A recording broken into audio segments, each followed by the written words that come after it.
Okay, we're going to talk about the different types of solutions you could have when you are solving a system of equations. And to start, I just want to review some definitions.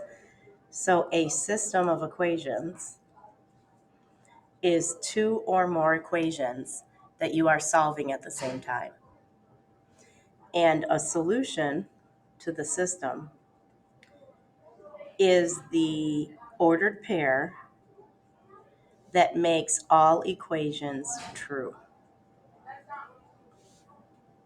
Okay, so we're going to take a look at this one. And when you have two lines and you are solving them at the same time, when you graph them, the solution is the point of intersection. So in this case, our solution is the ordered pair that appears here. So let's just say that that is 1, 1/2, because it looks like we're going over 1 and up 1/2. Okay, so if a solution has one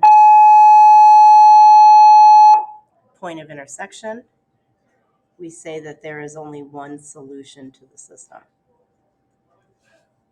Now, in order to spot when that's going to happen, if you look at these two lines, it makes sense that these two lines intersect because their slopes are different.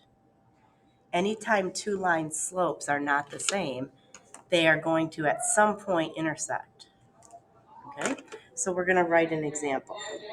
So to do a system, you put a big bracket here, and that means that we're solving both lines at the same time. And if you had a line that looked like this, y equals 2x plus 1, and another line that looked like this, y equals negative x plus 5, before you even begin solving, you should be able to spot that these lines are going to intersect because we are going to compare their slopes. So if you remember from earlier, the slope of this line, because it's in y equals mx plus b form, the slope of this first line is 2, meaning we are going to rise 2, run 1. The slope of the second line is negative 1 because it's the coefficient of the x. So because the slopes are different, that means that the lines are going to intersect, which means you are going to have one solution. A next possibility is your two lines could be parallel and they will never intersect, so we say there is no solution. There is no solution because the lines never intersect.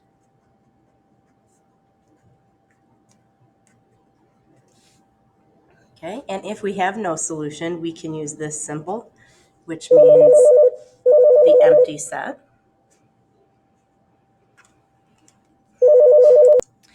And you can spot this is going to happen when you look at the equations of the lines. And if the equations of the lines look like this, where the slopes of the two lines are exactly the same. So in this case, the slopes are both 3, and the y-intercepts are different, meaning that one line starts at 5, the other line starts at 1 on the y-axis, and they're going to run parallel to each other because the slopes are the same. Now, the final possibility is that the two lines could be exactly the same, and when graphed, they sit right on top of each other, meaning that they intersect infinitely many times.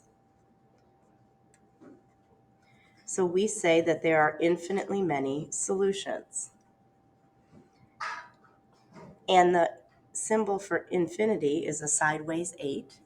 So we can do this symbol, meaning that the lines are exactly the same.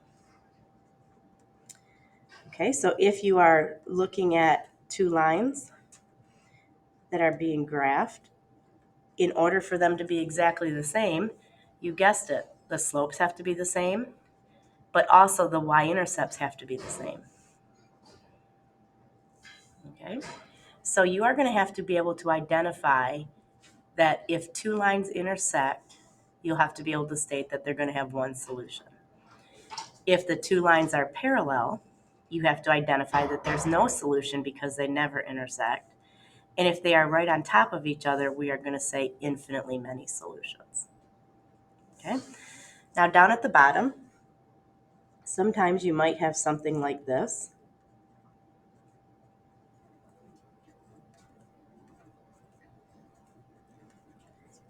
And I might ask you to just tell me how many solutions there are without even solving. Okay, so to identify that, you want to first identify the slopes. Well, in this first line, y equals mx plus b, the m value is the slope. So this has a slope of 3, and it has a y-intercept of 6 because of that number. Now this line is not simplified and put into slope-intercept form, so we have to distribute first. So to rewrite this, we are going to multiply 3 times x is 3x, and 3 times negative 2 is negative 6. So now we notice that the slope is 3, but the y-intercept is 0, negative 6. So we look back up here, and if the slopes are the same, we know that it has to either be no solution or infinitely many. But since the y-intercepts are different, that means these are going to be parallel lines, and we are going to say no solution.